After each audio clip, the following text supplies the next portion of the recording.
안녕하세요. 네, 오랜만에 인사를 드립니다. 제가 1년 중 가장 바쁜 시기를 보내고 이제 막 돌아왔습니다. 많은 사람들이 이제 진로를 정할 때 전망이 좋은지에 대해서 많이들 걱정을 합니다. 내가 가는 길이 이게 전망이 안 좋아지면 어쩌지? 라고 생각하시는 분들도 있을 거고, 보다 적극적으로는 전망이 좋은 분야를 찾아서 내 전공을 정해야 되겠다 라고 생각하시는 분들도 있을 거예요. 당연히 전망이 좋은 데로 가고 싶은 게 보통 대부분 사람들의 공통된 심리죠. 나는 열심히 살았는데 상황이 좋지 않아가지고 내가 한 것만큼의 보상을 받지 못하면은 그것만큼 억울한 일은 없겠죠. 매년 이제 학과 선택 시즌이 되면은 여러 가지 추측들이 나오죠. 10년 뒤에 유망한 직종이라든지 아니면 AI 시대에서도 살아남는 직종, 이런 것에 대한 예측들이 엄청 많이 쏟아져 나오는데요. 사실 미래를 예측하는 것은 불가능하죠. 세상이 변하는 거에 따라서 트렌드 정도에 있을 수 있지만 어떤 한 직업이 잘 될 거라든지 잘 못 될 거라든지 이런 거에 대한 예측은 사실 불가능하다고 생각해요.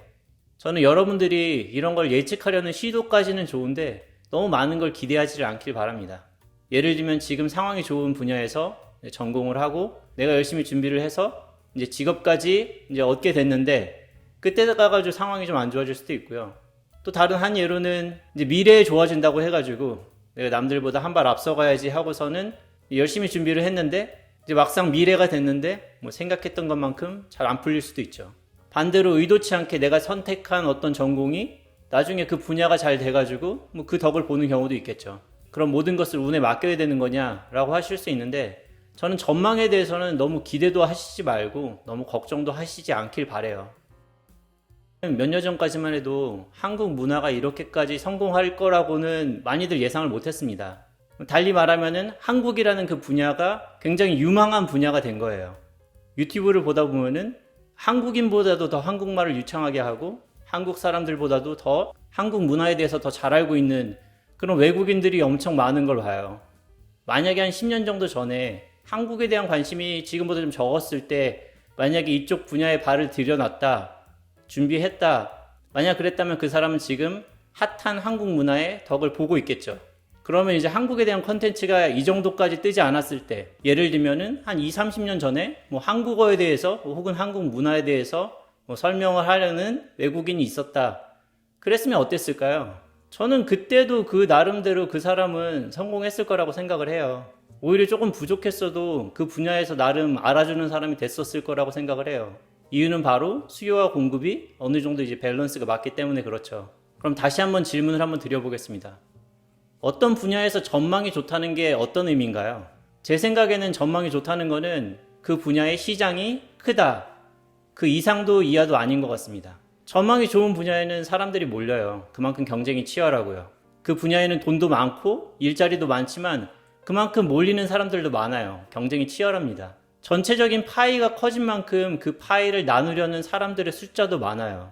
아까 말씀드린 것처럼 지금 한국 컨텐츠를 다루는 외국인들 숫자들 엄청 많죠. 수요가 커진 만큼 그 사람들 사이에서 경쟁도 그만큼 치열하다고 생각을 합니다. 예전에는 외국인이 한국어 하는 정도만 가지고도 신기하게 생각을 하고 관심 갖는 사람들이 많았을 텐데 지금은 이제 그 정도는 안 되죠.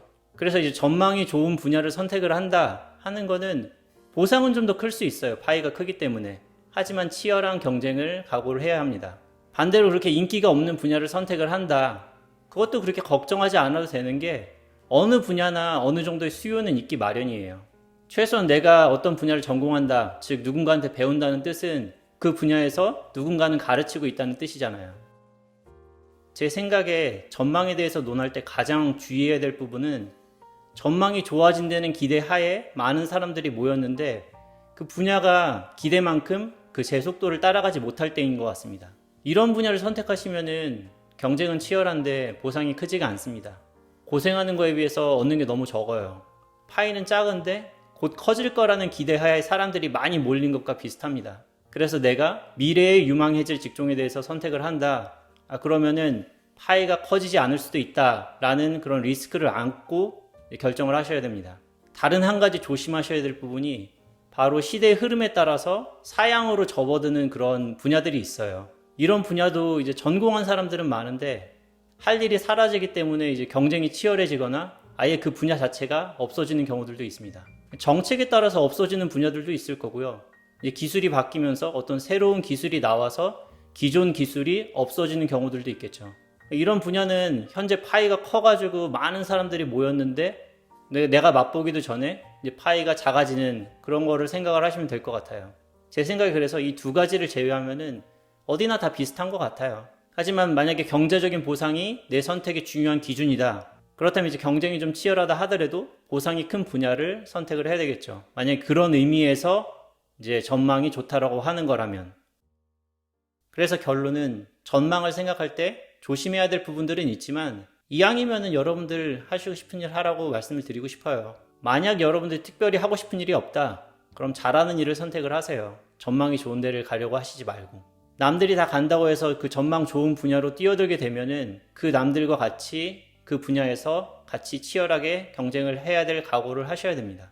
저는 내가 선택한 분야가 뭐 잘 되기를 바라는 것보다 내가 그 선택한 분야 내에서 성공하는 것이 더 확실한 방법이라고 생각을 해요.